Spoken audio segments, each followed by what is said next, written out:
Golden State Media Concepts Sci-Fi Podcast. Together we dive into the world of sci-fi and science fiction. From episodes of Star Trek, Star Wars, to The Walking Dead, Resident Evil, all the hot new science fiction movies from the back doors of Marvel or DC. The Golden State Media Concepts Sci-Fi Podcast. You'll never look at science fiction the same way again.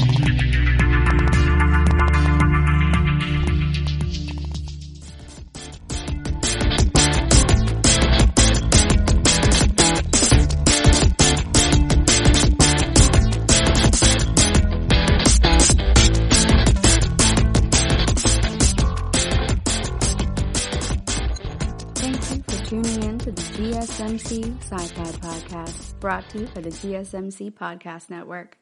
I'm your host, Alex. You guys, it is time. I have been putting it off for a little bit and waiting for everyone to catch up to starting to watch Star Trek Picard to avoid some spoilers, but today we're going to talk about the first few episodes. So, that in mind, spoiler alert, we are going to be discussing several spoilers today. If you haven't seen Star Trek Picard yet, I recommend saving this podcast for another date if you don't want to hear spoilers. So, 5, 4, 3, 2, 1. Spoilers engage. We are starting with episode 1 of Star Trek Picard. I have been very excited about this one, you guys. I really loved The Next Generation. I grew up with it, and Picard and Janeway are my two favorite captains. It's really difficult for me to pick one over the other because they are different in so many ways, but I also love a lot of their shared similarities, and one of those is doing the right thing at pretty much any cost. At this point, I am so excited to see how Picard is changing and how he has largely in a lot of ways stayed the same over the years. Sir Patrick Stewart has done a fantastic job with the portrayal that they've given him, and him leaving Starfleet really makes a lot of sense at this point. It is really cool. Now, I know a lot of different sites have said that they aren't as keen on this, but I really enjoy this story. We start out in episode 1 with Picard being already retired, and he's on Earth, really, but he lives in like a vineyard with a couple of friends who appear to be Romulan, and he is just chilling there. They make wine for a living, and he seems to, in general, like this quiet life, but he's plagued by nightmares and dreams in general. He often dreams of Commander Data. So Data has been lost to us at this point. He has been dead for quite a while after giving his life for Picard and everyone else, and it is still getting to Picard 20 years later, which is when the show starts. It's supposed to be 20 years from the end. And he's really kind of having a hard time with it, and he loves spending time with Data in his dreams. At one point, one of the characters says that they heard him yelling in his sleep and asked if he was having trouble sleeping. And he said that it wasn't the sleeping that was the problem. It was that he wasn't really enjoying the waking up. So in his dreams, he's seeing Data and playing cards with him a lot, or Data is on his property at the vineyard painting a picture. And really it's kind of like parts of Picard's subconscious are really speaking to him at that point. We see in the first episode as well a new character named Dosh, who is a young woman about to go off to study at the Daystrom Institute. So she's probably around 18 to 21, I suppose. unless this is supposed to be more of a graduate school program. Not quite sure in that regard, but she looks quite young and is having a glass of wine essentially with her boyfriend and discussing her new appointment at the Daystrom Institute. So she's very excited. She's sharing this news with him.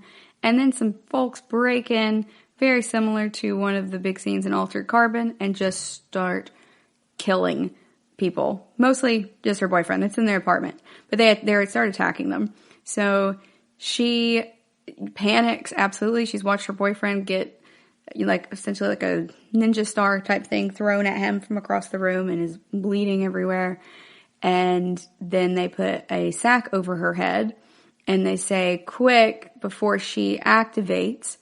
And she activates. And we don't know exactly what they mean by that yet.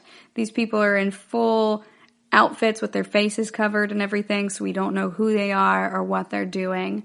And then she just flips out, essentially, in kind of a River Tam style move where she otherwise seems totally unaware that she's capable of these things.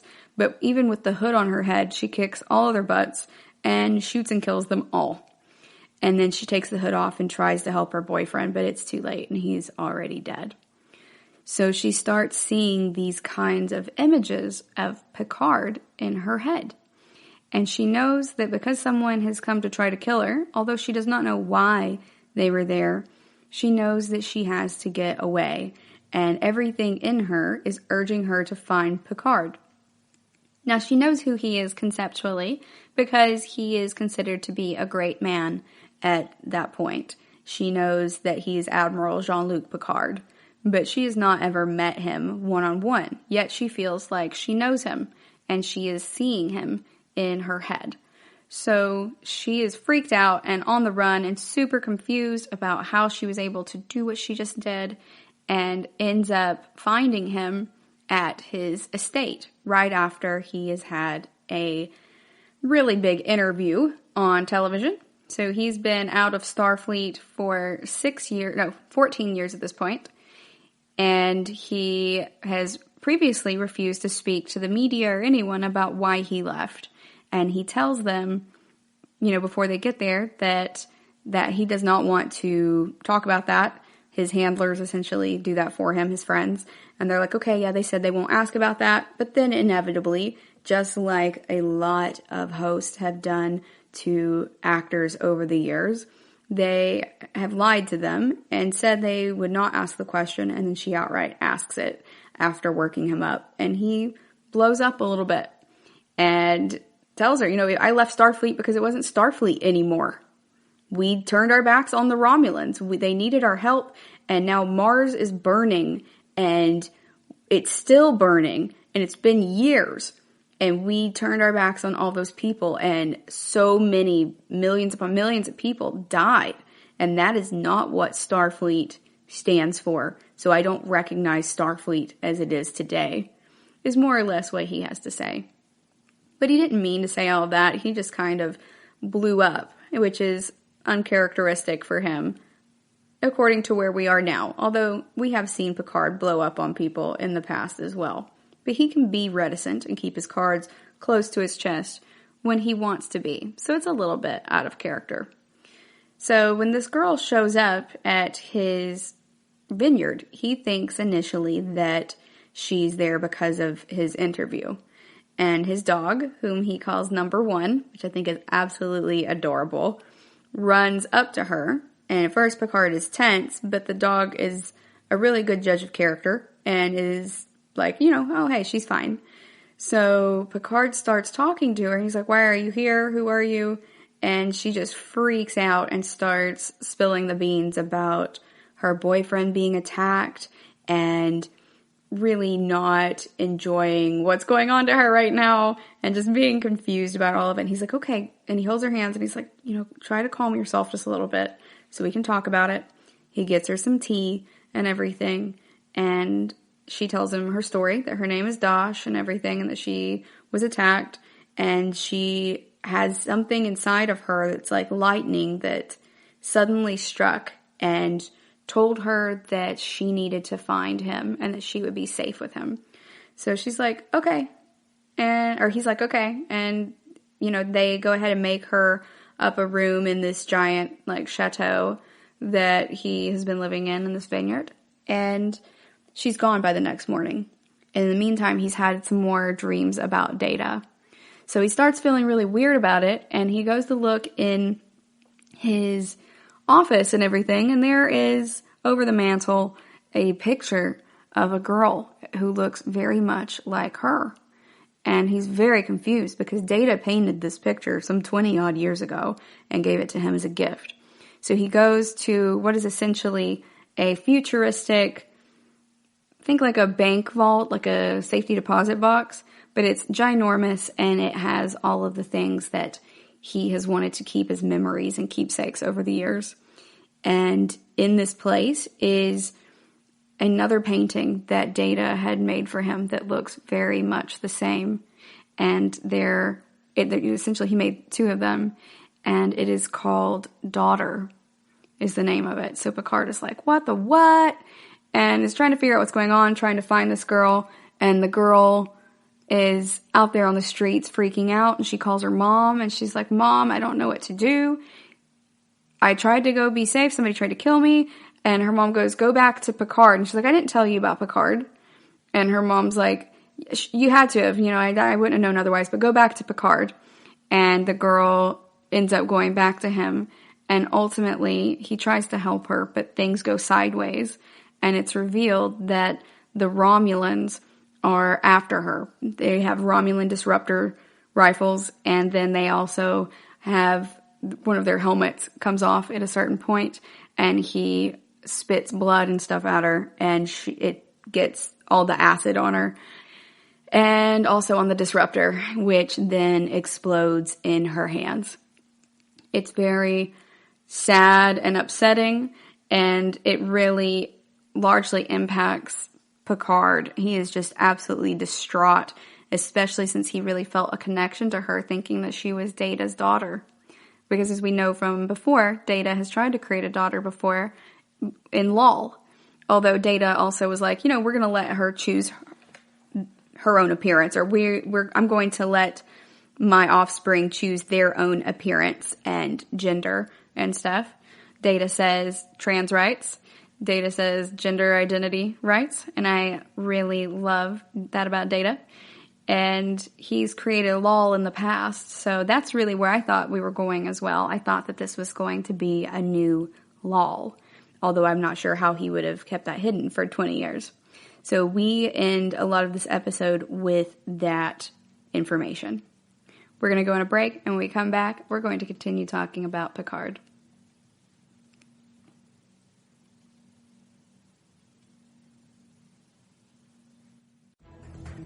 Want to find out what movies to go see? Then check out the GSMC Movie Podcast. It's your ticket to the latest movies, whether it's a new blockbuster event, romantic, comedy, or action flick. This show has got it all covered. They talk some what to go see now. Don't bother. What's hot on Netflix and everything in between. That's gsmcpodcast.com/movie-podcast. When it's all about the movies, it has to be this new show. Don't forget to like them on Facebook and follow them on Twitter. Visit gsmcpodcast.com for more info.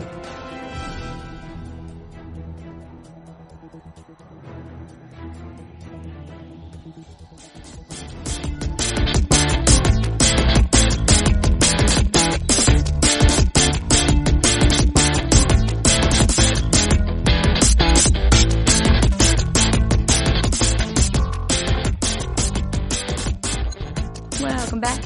Before the break, we were talking about Star Trek Picard and how everything turns out for Dahj and Picard at the beginning. It's really upset him a lot how things have turned out with this young woman, and he feels that he has let her down, which is rekindling a lot of the feelings that he had about Data as well. So there's a lot of guilt involved in where Picard is at this point in his life. His life is centered around a lot of guilt in leaving Starfleet and in the people he's let down along the way, or that he feels he is let down in some ways. Although a lot of the things, as we find, aren't really his fault, but he's carrying this heavy burden of responsibility for all of it. Now, I really enjoy seeing the new era of Starfleet Academy and where it's located in San Francisco.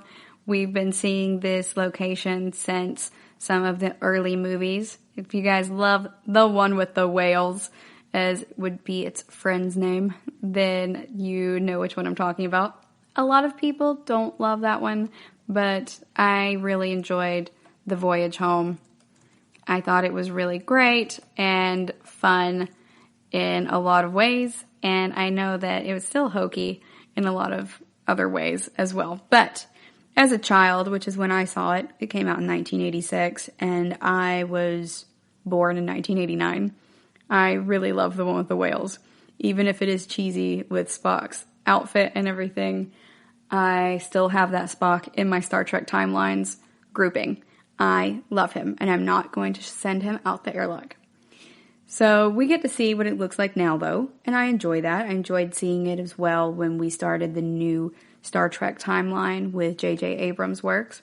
So it's nice to get some more perspective in it and really get to see it more in depth. So in this case, Dahj is now dead, and Picard is distraught, so he goes to the Daystrom Institute. So now we've seen what current France, where Picard is, what current San Francisco looks like, and also I believe that Dahj was in Boston, current Boston. So he goes to the Daystrom Institute, which is in Okinawa now. So we get to see a lot of different places on Earth and what their future of Earth looks like at this point. And he goes to meet a robotics expert, played by Alison Pill. Her name is Agnes. And Agnes, Dr. Girardi, she tells him that, she's been working on synthetic life forms for a long time. And it's like, you can't have met someone who was an organic looking synth. Like, that's just not working. We have tried for decades to recreate the success that Dr. Nguyen Sung had with Data and his counterpart, but we are not able to replicate Data or Lore. Although you really don't want to replicate Lore. You really want Data. So they weren't able to do that at that point. She's like, there's no way that you saw that. And then he shows her the necklace that Dahj handed to him. And he's like, do you know what this is? And she goes, that is a symbol of fractal neuronic cloning. And it's this theory that an old colleague of Agnes, Dr. Bruce Maddox, had tried out. And it was saying that you could store all of someone who is synthetic, like Data, in their positronic neuron, that their essence, their memories, and their knowledge and stuff could possibly be stored in a single neuron, and you could use that neuron to reclone them. So she tells him this, and then she's like, where'd you get it? And he goes, from the person that you say could not exist. And asks if she has any other information about it, and she's essentially like, well, they're always created in pairs. When you do fractal neuronic cloning, that's how it would be created, in pairs. So we find that Dahj has a twin out there somewhere. And we see that she is under the name Soji Asher, and she is working on the Romulan reclamation site, is what they call it. But it is actually a big Borg cube.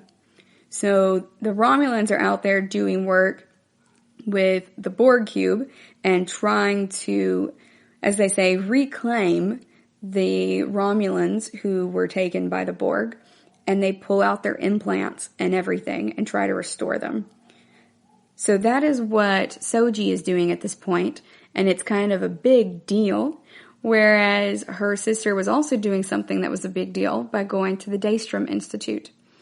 So these girls are both very, very smart, and you see that just as Dahj was kind of in over her head, Soji may be as well, but she is also in the belly of the beast since the Romulans are looking for her, and she's right in the middle of a ton of Romulans.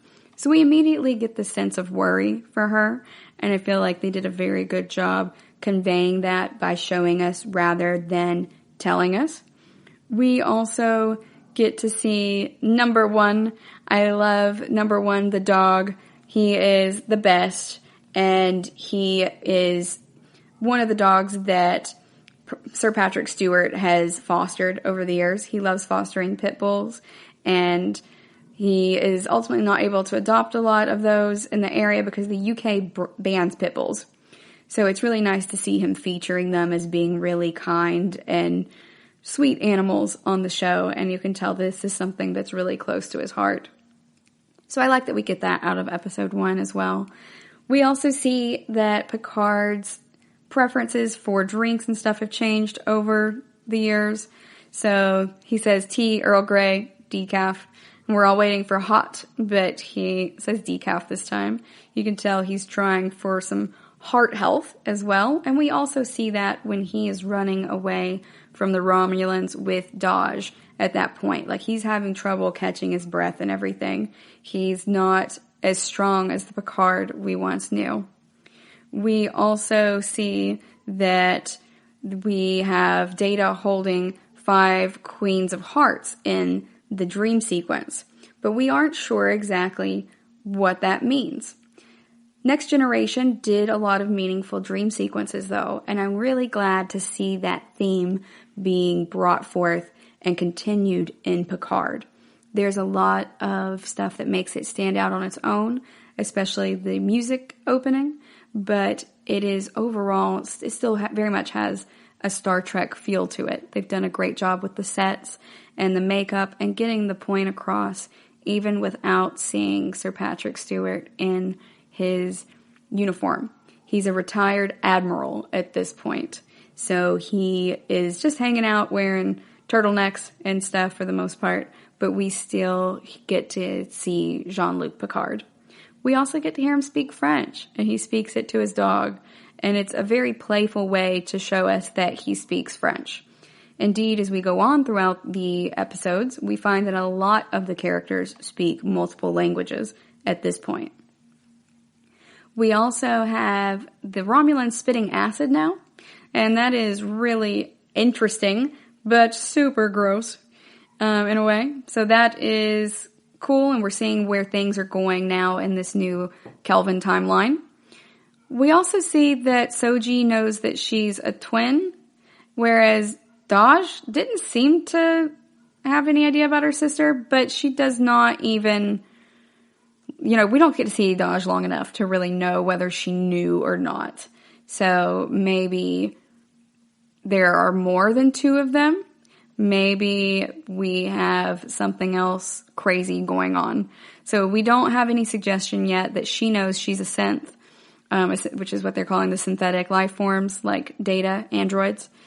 And the Romulan hit squad refers to others, not the other. So there may be many multiples of Soji/Dahj at this point. All we know for sure at the end of episode 1 is that she is in big trouble and Picard is wanting to help her out. We also know that some kind of synthetic life forms attacked Mars.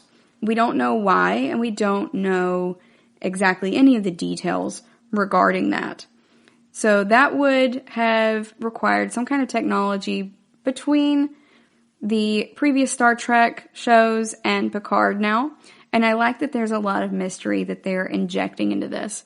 There are enough differences that you're sitting here going, wow, this is really cool. I can't wait to see what happens next. And I think that they have structured it very well. We're going to go on another break. And when we come back, we're going to talk about episode 2. Tired of searching the vast jungle of podcasts? Now listen close and hear this out.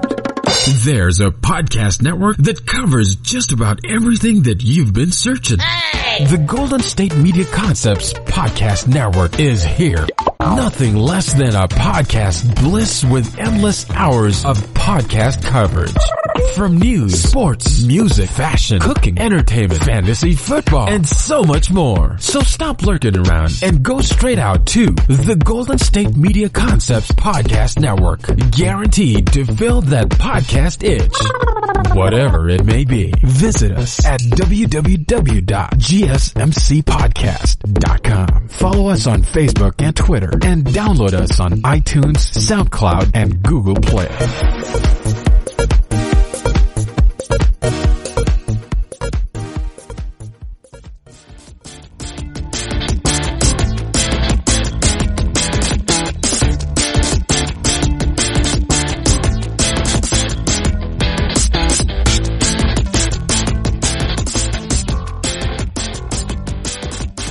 Welcome back. Before the break, we were talking about episode 1 of Star Trek Picard, and now we're going to talk about episode 2, Maps and Legends.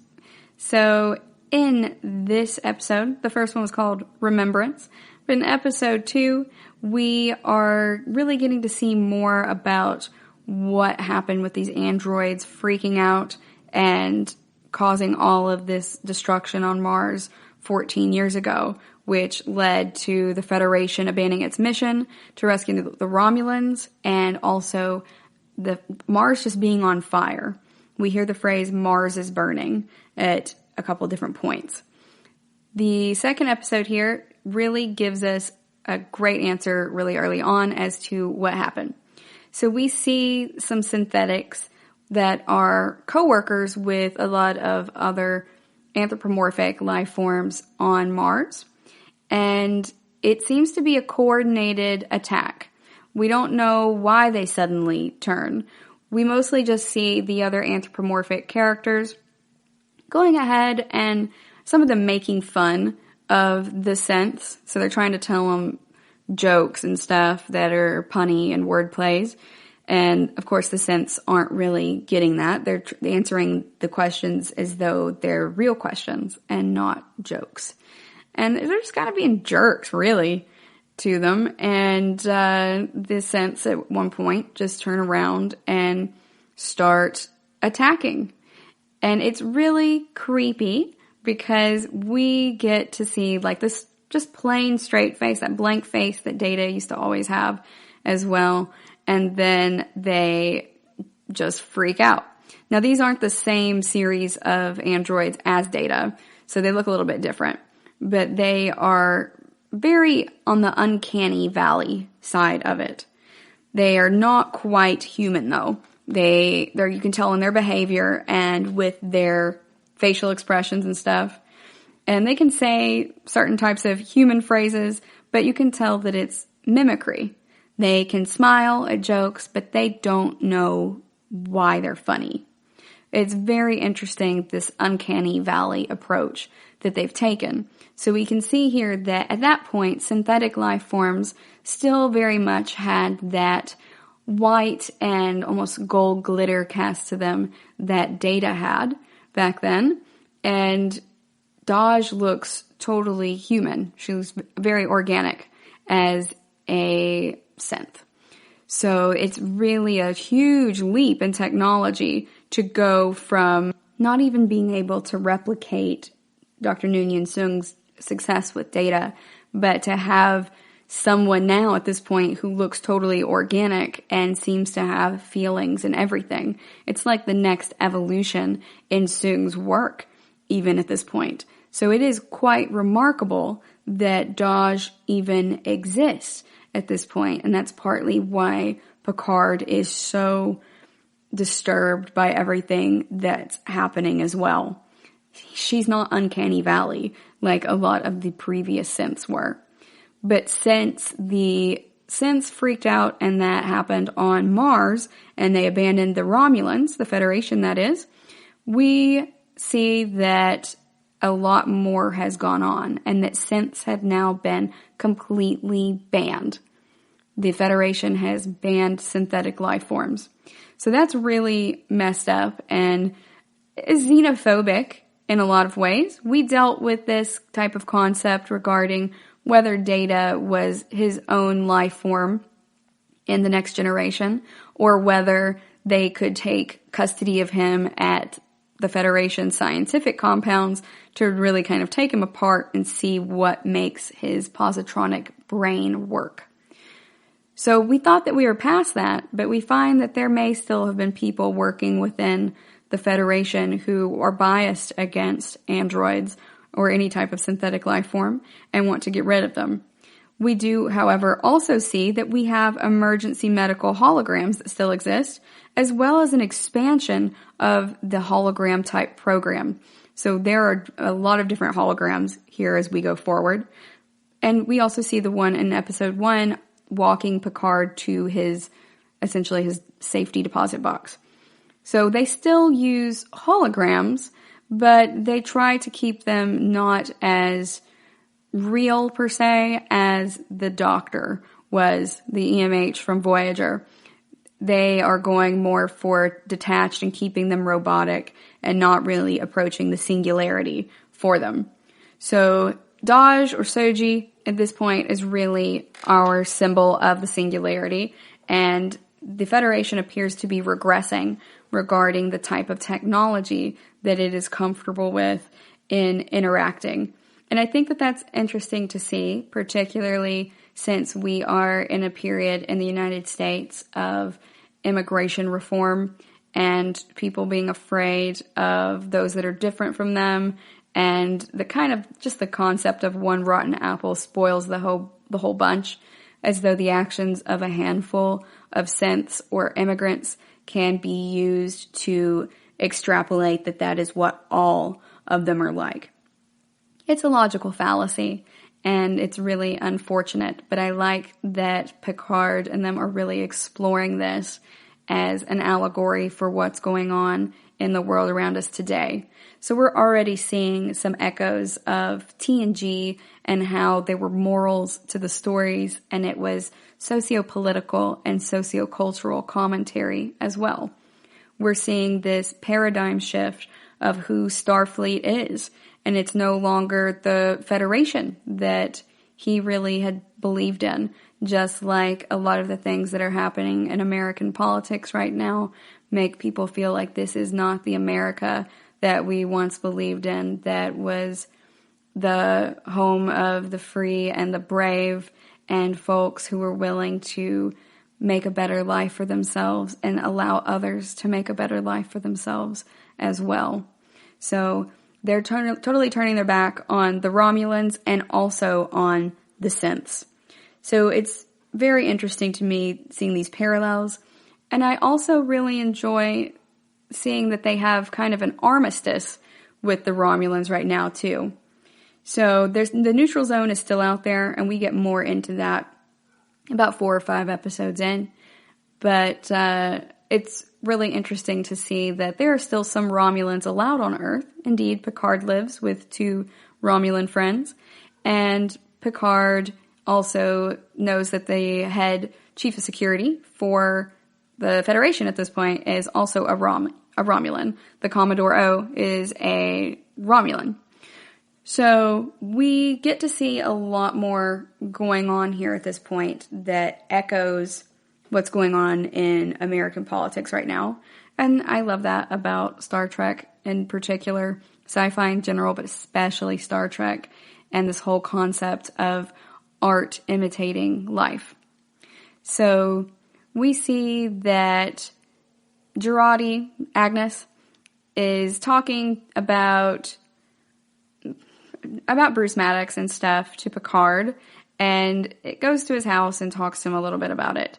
And it looks like we have a long way to go before we figure out what exactly is going to happen and if we're going to ever be seeing Dr. Maddox at this point.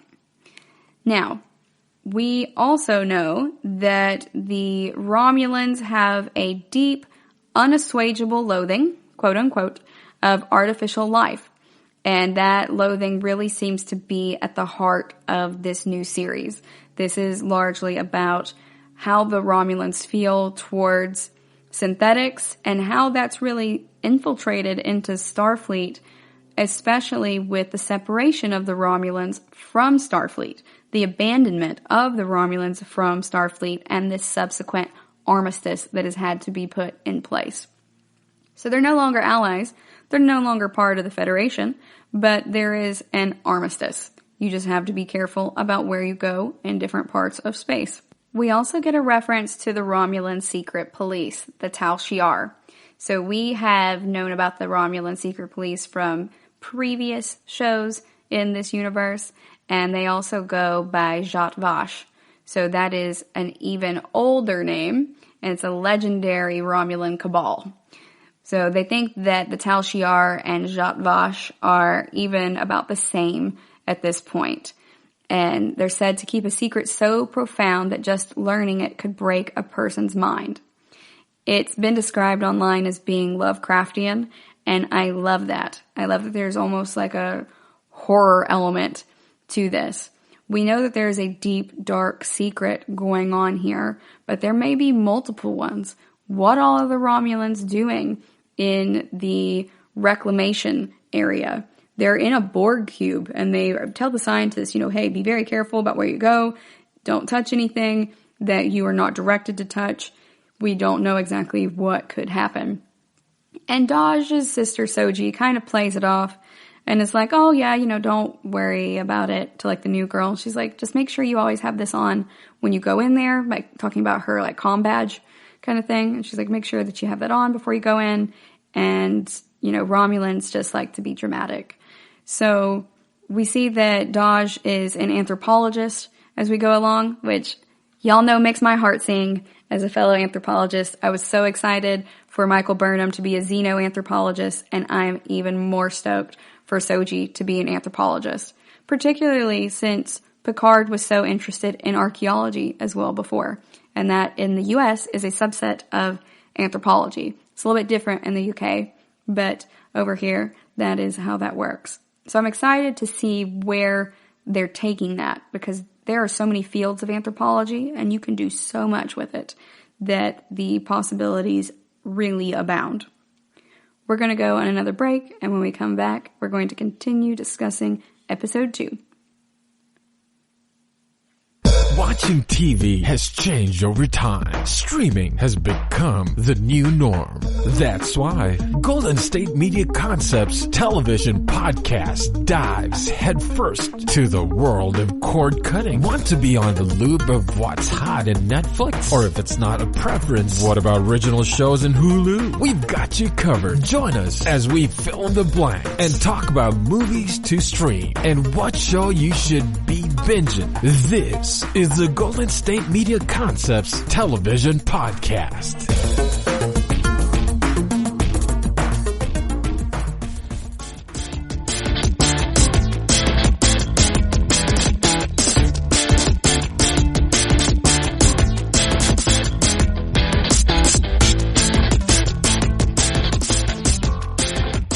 Before the break, we were talking about episode 2 of Star Trek Picard and where we're at now in the storyline with the synthetics attacking Mars and the presence of the Zhat Vash on this entire plot.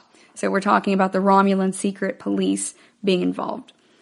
I really think it's interesting that they've chosen to discuss the Romulan secret police, because that means the Romulans are now kind of representative of the Russians and the KGB. And we really started out with the Klingons holding that form of representation, particularly in the late 80s, early 90s when Star Trek The Next Generation was on the air. So it's interesting to see this type of development. In the past, folks have said that the Romulans have been an allegory for our relationship with China, and by our I mean the United States. And also it's been likened to the Romans. Of course, their name, Romulan, comes from Romulus and Remus, the founders of Rome, and very much how that is related to Vulcan as well. So it's interesting to see how they are approaching it at this point, particularly as the United States moves more towards a type of KGB-style Cold War with Russia. The Federation has been infiltrated, much like how the Russians affected the United States elections and pretty much bragged about it. And the leader of the United States may even be in cahoots, if you will allow me to use that term, with the leader of Russia, Vladimir Putin. And in this case, we are starting to really feel in the show that the Federation really may have been infiltrated by the Romulans. So in this way, we're seeing a lot of a shift in the portrayal of this type of characterization in Star Trek Picard. So it's a little bit different, but I think we're also on a different timeline. We're in that Kelvin timeline, and it's going to look a bit different. I like that. I know a lot of folks did not like portions of Star Trek Discovery or didn't like all of it, and that is, to each their own, but I enjoyed it. I didn't particularly love the way that the Klingons looked, but I understand that because they are really utilizing the Klingons on that show, that they may not be wanting to use them so much in Picard, and they're wanting to focus on the Romulans and Picard's relationship with them as well as we enter this new era of Star Trek. So I'm here for it. I'm okay with them swapping that out and seeing what all goes on. Remember, alternate timelines, alternate universes, things happen. This one appears to be alternate timeline. So I'm okay with it. I can let a lot slide if it's an alternate timeline. So we have a lot more going on with the Romulans at this point. They are messing around with Borg technology as well. We don't know exactly what they're doing. Soji is only let in on certain aspects of what she's doing, and her boyfriend guy, who is a Romulan, is highly secretive. He has no insignia or rank on his uniform. You can't tell by looking at the guy which department he works in or anything like that. And when Soji asks him about it, because they're working at a top secret installation, he says, "Can you keep a secret?" And she goes, "Yes." And he goes, "So can I." And he won't tell her. He's very evasive about it as time goes by. We see more and more of that evasion. But she seems to be absolutely smitten with him. So it does not matter as much, which gives us kind of a sense of foreboding in general, which I really enjoy how slowly they play that. And they do it in a way that reminds me somewhat of the interactions between characters in Babylon 5. So I'm not trying to draw a lot of parallels between Babylon 5 and Picard like were drawn between Babylon 5 and Deep Space Nine when they were both out, but I really enjoyed the characterizations and the socio-political content a lot in Babylon 5. Indeed, I enjoyed Babylon 5 a lot more than I did Deep Space Nine. Although, I like both.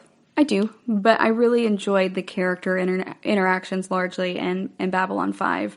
We really got some great interactions between Delenn and the captain played by Bruce Boxleitner in particular. They seem to have a really great, interesting, complex relationship. Ivanova is still my favorite character, but I really enjoyed all of those different types of portrayals. And Jakar. I love Jakar as well. So that is kind of what it reminds me of in some ways, but not at first impression. It's only really when I sit back and think about it. So it's not nearly as apparent as DS9 versus Babylon 5. But you can see that Picard is really thinking more and more about going back into the stars. We see him looking at the stars a lot. He looks up at the sky a lot. And in that way, you can feel this sense of longing that you also really get in Men in Black 2. When Kay is like, "I need you to tell me why I stare at the stars. I'll help you out with this thing, but in turn, you tell me why I stare at the stars." Because at that point, Kay has been mind wiped. But for Picard, this sense of longing, he knows what it is and where it stems from, but we still get that similar sense of longing that is just so beautifully and deeply, but simply conveyed by these classic actors like Tommy Lee Jones and Sir Patrick Stewart. So it really struck me when seeing that. It just immediately reminded me of Kay in a lot of ways. Perhaps that's because I've rewatched Men in Black recently, but I really enjoy that type of character where they tend to be more serious and sometimes more stoic, and you get to see these vulnerable moments where all they communicate with is their eyes, and they're not even talking to anyone else. They are just having a private moment, and it's like their walls slip down just for a little bit, and we get to see the longing and the vulnerability within them. So that's one of my favorite things about this episode as well. It has echoes of a lot of my favorite things in sci-fi movies, but it is still its own thing. It's not like The Force Awakens, where it's almost a direct rehash of, Star Wars: A New Hope, and they've just made things just enough different to not be copyright infringement, like following that 30% law is pretty much what's going on. This is totally different. It feels like Star Trek, but it feels different. It feels comfortable and familiar in a way, and yet still exciting, and you're stoked for the newness. I don't just want to see Geordi and Worf and Deanna and Riker and everyone joining Picard on this trip. I'm really interested to see what his new crew looks like. I like that it's kind of a Picard going rogue style story, because he and Janeway would totally go rogue. They would absolutely do that if they were told that they weren't able to do the things that they felt made Starfleet. Y'all know there's some big old rule breakers. A lot of our starship captains really are in the Star Trek universe. But in particular, Picard and Janeway are some of my favorite rule breakers. I really like how they're also integrating information about his health. So they're kind of hanging a lantern on the fact that Picard is getting older as well. Sometimes they absolutely hang a lantern on it, like when one of the nuns says to him that he's aged. And then his doctor, who served beside him on the Stargazer, comes by his house, and he's there to deliver him some news about his health. And he's like, you could have just called. And then he catches the guy's face, and he's like, oh, never mind. And he talks to him about the abnormality in his parietal lobe that Dr. Crusher diagnosed in him after his time as the Borg Locutus. And we know that this will someday kill him. So I like that they are reintegrating that as well. We've seen Picard have surgery throughout the years as well for different conditions, and this is a continuation of that. So we know that he has something going on in his parietal lobe, in his brain, and it is something that may be really bad, or it may just be kind of bad, but regardless of the type that it is fatal. So instead of sussing out which type he has, Picard's like, it's inevitable anyway, whichever one it is, I'm going to go ahead and go out. It doesn't matter. I need to find this girl, and I need to save her. I need to save these synthetics, because it is not okay what's happening, and he's never been okay with the ban either. So he requests a ship and goes to Admiral Clancy about it. We're going to go on a break, and when we come back, we're going to talk about how that conversation goes.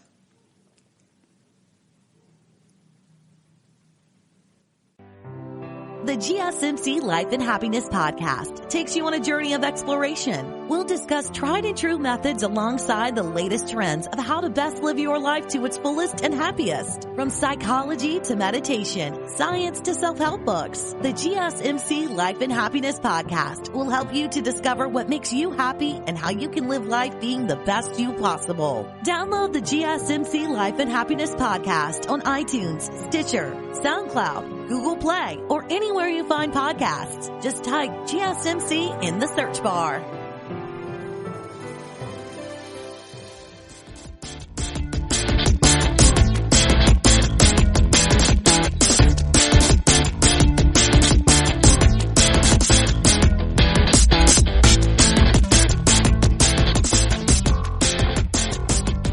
Welcome back.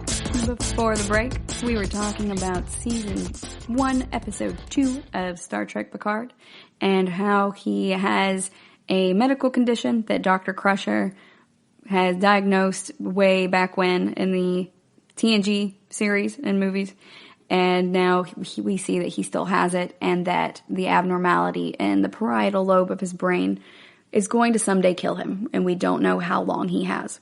So Picard decides he's going to head out anyway, and then he goes to Admiral Clancy and says, hey, I need a ship. I need to go and take care of something. I just need a light crew as well, and this is going to be something that I just need to do and take care of. I'm even fine with taking a demotion to captain if that is necessary for making this workable. And she is real grumpy at him about it. This is really the point where we see the TVMA rating pop out. I really enjoy the TVMA rating. I like that they can say GD and the F word and everything and get the point really across. For me, a lot of times, knowing a lot of folks who are in the military and being friends with a ton of military personnel, it is so strange to watch TV shows like Stargate SG-1 and stuff, where they're just super clean and wholesome all the time. It's like, that's not how most of the soldiers I know talk. That's not what that really tends to be like. Where are the jokes that are really, off color that you shouldn't say in company with women way back when, in mixed company. I'm like, where is that? This doesn't feel authentic in a lot of ways. And I get that Stargate had its own problems because, it was trying to really make the American U.S. Air Force look really good, and they had to run their scripts through the Pentagon and everything as well for approval and making sure that they did not represent them in a poor light. But, that also really handicapped them in some ways regarding the stories that they could tell and the tone that they could tell it in. I think Richard Dean Anderson and the rest of the cast did a really great job in still getting the emotion and intention through, even when they weren't able to say certain things on network television or cable television. It was on Showtime and then SciFi later on. But, there's that scene in Window of Opportunity, which is largely a very funny episode, but there's a very passionate point as well when he yells at the guy who's created the time loop, "I lost my son." And no one does that like Richard Dean Anderson. Just like the hoarseness and the raw emotion in it, and it's coming from its diaphragm, and it's heart-wrenching without using any of that other language. But at the same time, I think that it could have stood for using some more harsh language and, more stuff going on, like Sam and Jack getting together, that I know that the U.S. Air Force is not really keen on being broadcast on television.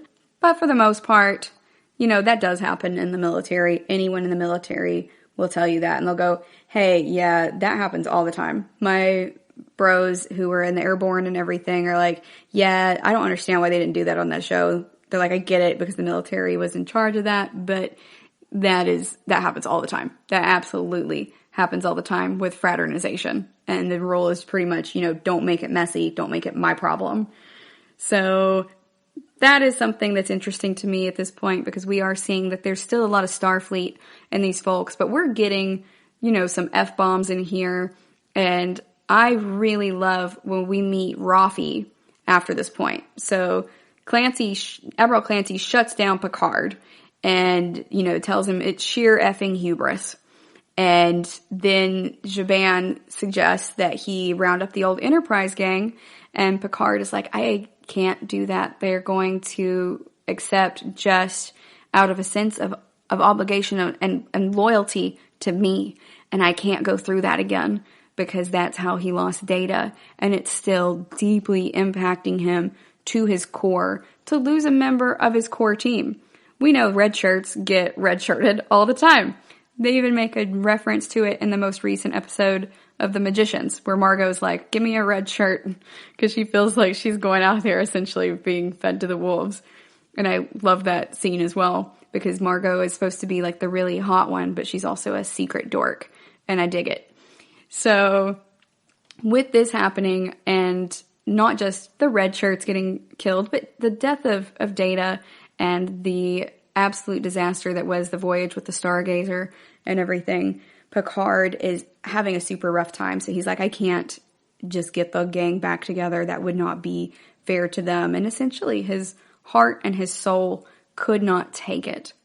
So he is talking to Zhaban and he's like, what am I going to do now? And he's like, you're going to need somebody who hates you then. and who has nothing left to lose, so that you don't feel that sense of like they're doing it out of obligation. So he reaches out to Rafi, played by Michelle Hurd. I love this character. As soon as I saw her, I loved her, because one of the first things out of her mouth is a GD for Picard even showing up on her doorstep. Like, I'm not used to seeing people mad to see Picard unless they're bad guys, but this is clearly also another protagonist, and she knows him very well. She calls him JL, which I also really love that they are taking that approach and showing, hey, this isn't Captain Picard anymore. We're not going to call him Admiral Picard. This is a new crew, and these are people who know him as a person, not just as their captain. And they're, in that way, establishing the relationships between all of the different characters without having to tell you. They are showing you, not telling you, rather. And so she is so mad to see him. She's like, get off my property. Get out of here. I'm going to shoot you. And he turns around and she says, there's nothing that you could say to me that I want to hear right now. And he puts his hands on the back of his head and turns to walk away from her. And he's holding a bottle of wine in a little mesh bag. And he says, the Romulans have infiltrated Starfleet, more or less. And she's just like, GD. And we know that at this point that she's going to cave and go ahead and start talking to Picard about what's going on.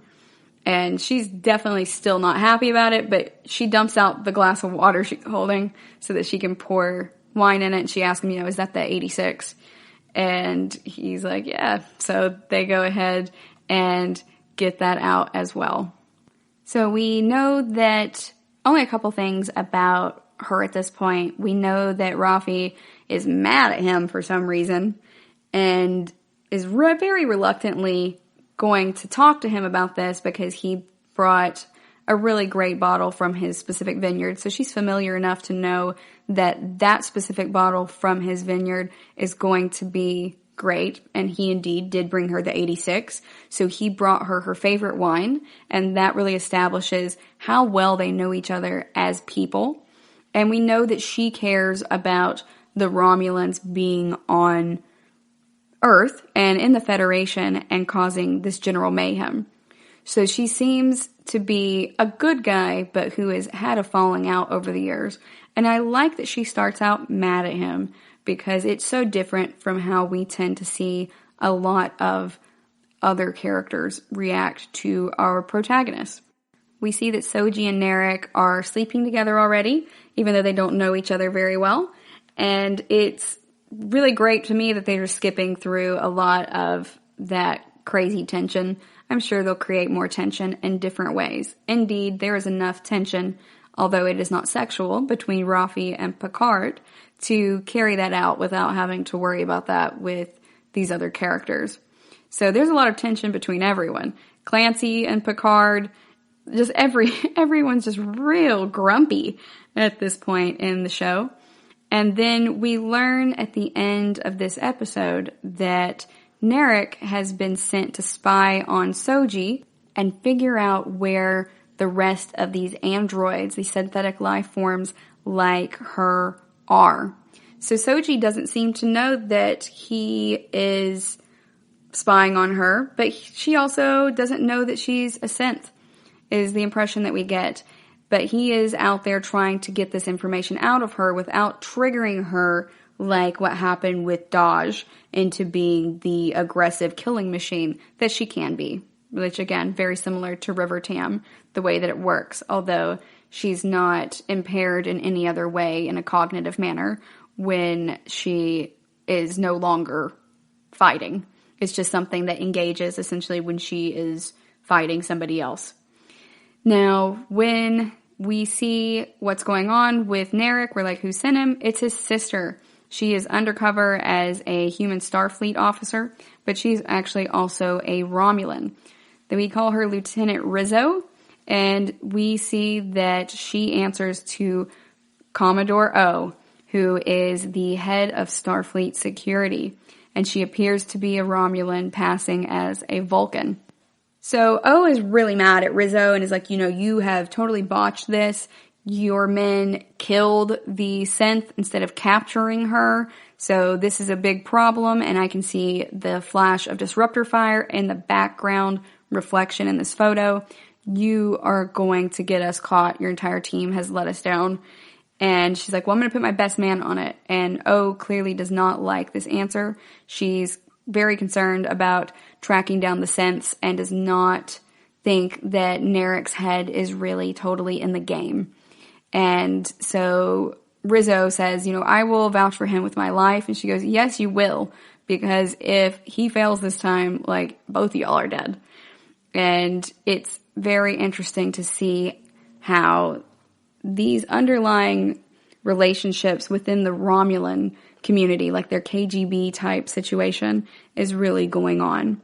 And the very last thing that we get to see is Narek watching Soji, and he's wearing a surgical mask, so we don't get to see a lot of his expression, but she is helping deborg a certain group, and the others are all calling them the Nameless, which Soji doesn't like.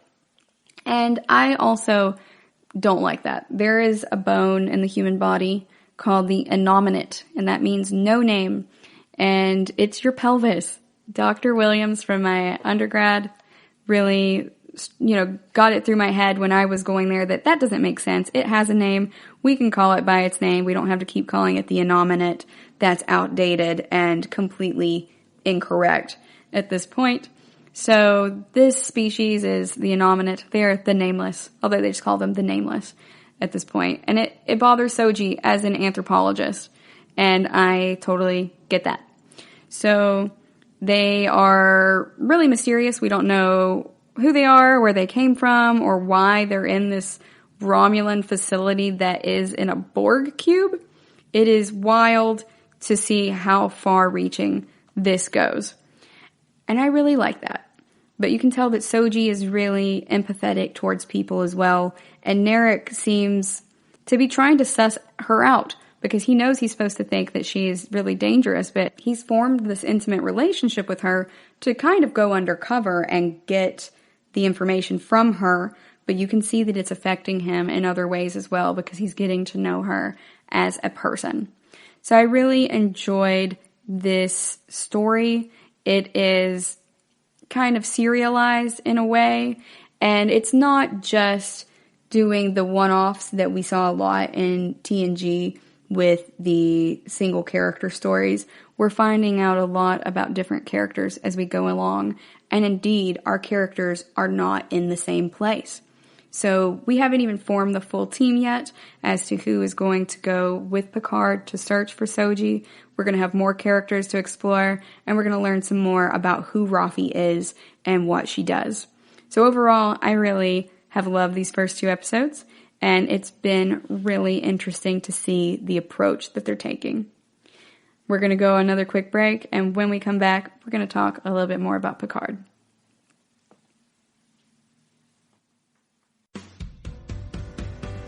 The Golden State Media Concepts Travel Podcast, the show that gives you advice on everything travel. We explore places you've always wanted to go, as well as giving tips for traveling in those places. We'll give you advice on the best sites for travel tips, information, and discounts. Join us as we travel the world, explore cultures, and meet new people. The Golden State Media Concepts Travel Podcast has got you covered. Download the GSMC Travel Podcast on iTunes, Stitcher, SoundCloud, Google Play, or anywhere you find podcasts. Just type GSMC in the search bar.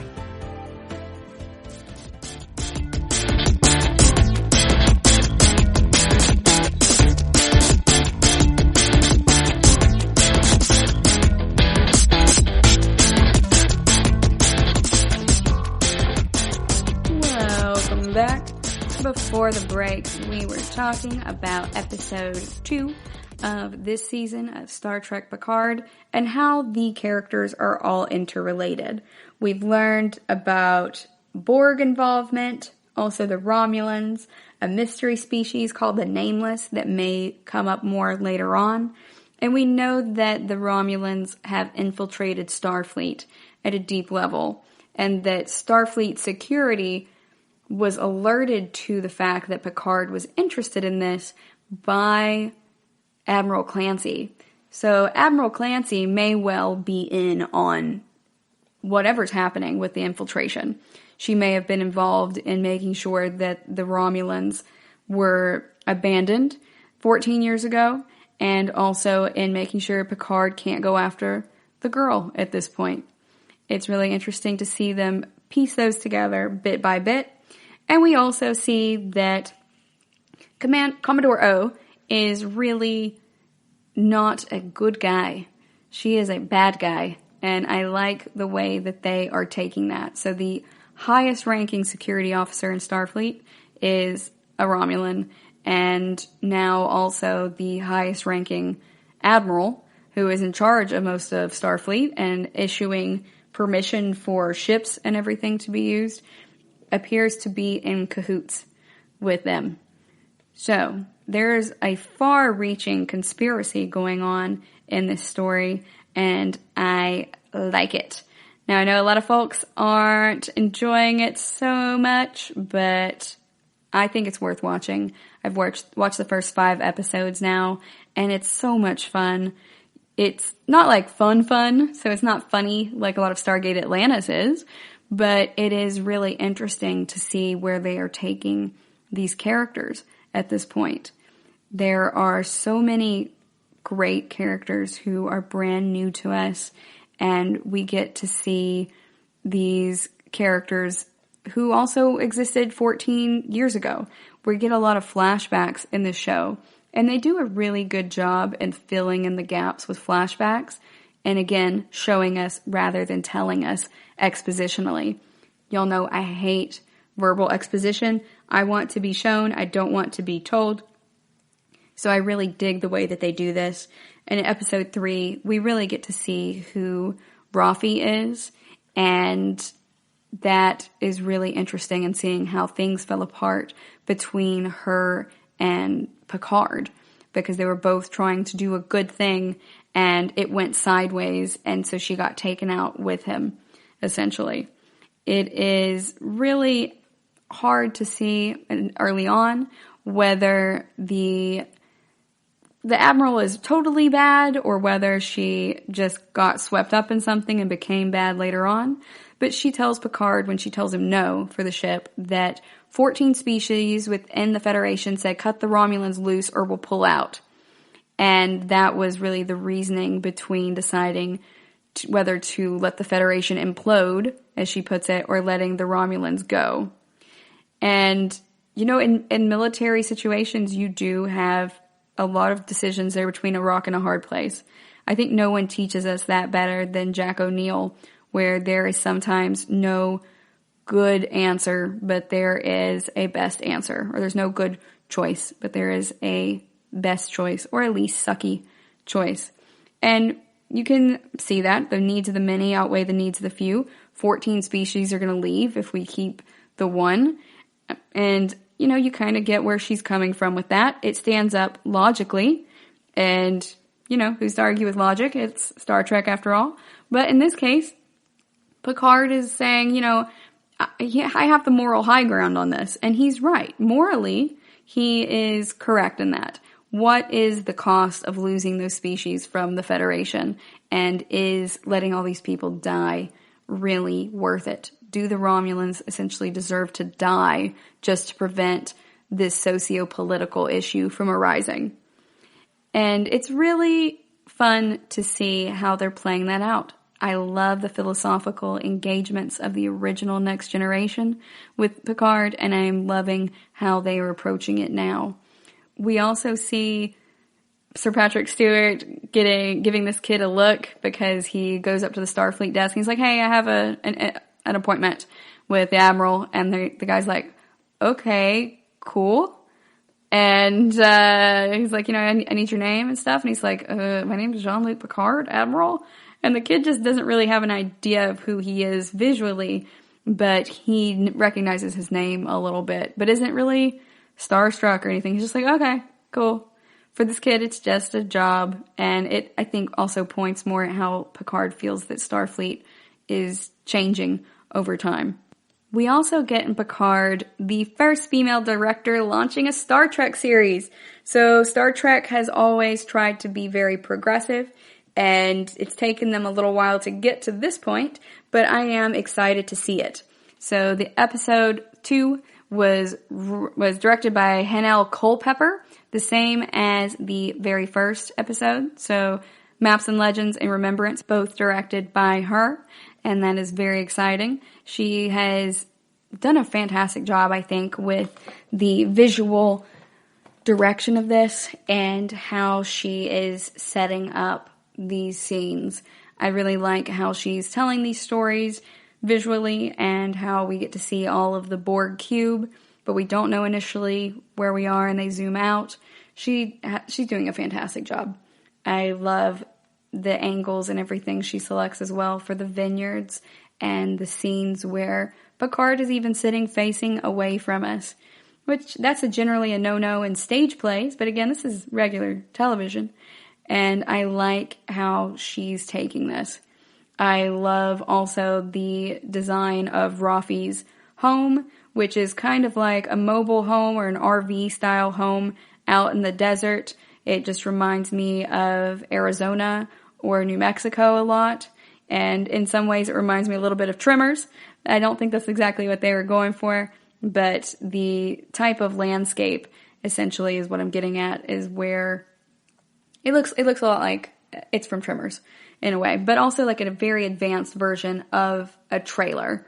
Rafi refers to her home as like a hovel. So you get from that sense of it that it's supposed to be indicative of socioeconomic status as well, and precisely how far she has fallen from when she worked for Starfleet before she got fired along with Picard.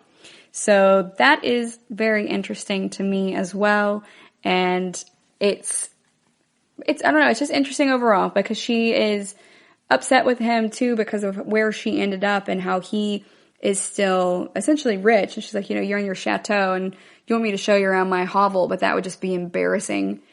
And it's the bitterness that's in it. It's so raw in the emotions. I absolutely love it. No one really talks to Picard like that. The only people who could really put Picard in his place were sometimes Crusher and also Guinan. And there's like one or two other characters who could do it. That's it. And here you just see him taking it because he knows he deserves the ire that she has for him at this point. So I really enjoy how they frame those scenes in the desert with her like sitting on the cooler is essentially what it looks like, and also what the futuristic version of this looks like as well. I couldn't tell by looking at it what the socioeconomic implication was supposed to be necessarily for her home, but we really get that across at this point as well. So I like the way that they are taking this and the way they're really spelling it out.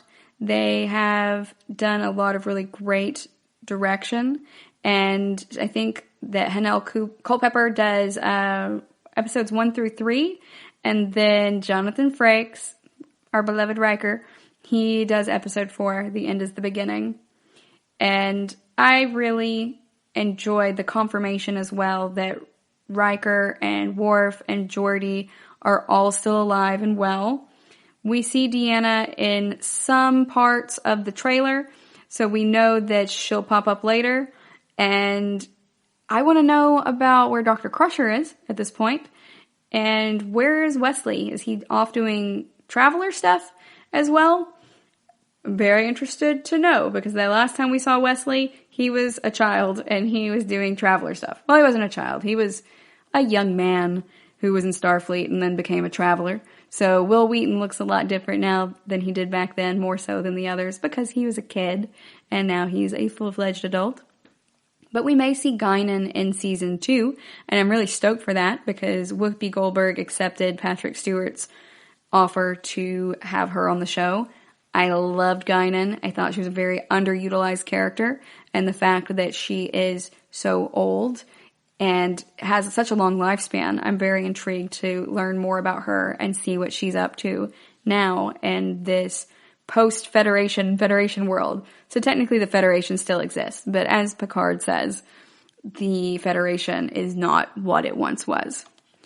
There is a lot going on in this episode, though. The first 2 episodes just have a lot going on. We know that Bruce Maddox, that's the name of the guy who tried to take Data apart in the 2nd season episode, The Measure of a Man, the one I referenced earlier, in which they were trying to decide whether Data could be just taken by the Federation and dismantled, or whether he was considered to be his own life form, even though he was synthetic and created by Dr. Noonien Sung.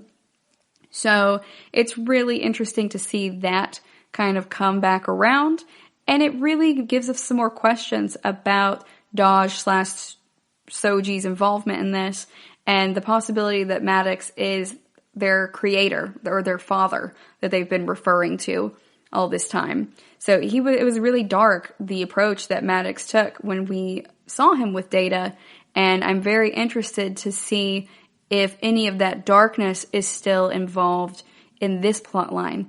Is that still part of who Bruce Maddox is when he decided to create these synthetic creatures, these synthetic women at this point? So I'm very stoked to see how they take that out. We get to see Picard put his comm badge back on, and I almost cried a little bit when I heard the music start, and it just really impacted me that this is real now. Like, we really have this, and it's such an amazing thing to get to share with new generations and to still have Picard in this capacity. I love the direction that this is taking, and I cannot wait to watch more of it.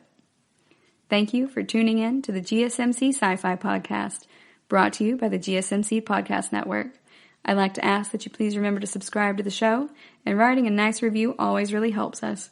Also, if you could please follow us on Facebook, Twitter, and Instagram, I'd appreciate it.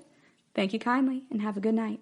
You've been listening to the Golden State Media Concepts Sci-Fi Podcast, part of the Golden State Media Concepts Podcast Network. You can find this show and others like it at www.gsmcpodcast.com. Download our podcast on iTunes, Stitcher, SoundCloud, and Google Play. Just type in GSMC to find all the shows from the Golden State Media Concepts Podcast Network, from movies to music, from sports to entertainment, and even weird news. You can also follow us on Twitter and on Facebook. Thank you, and we hope you have enjoyed today's program.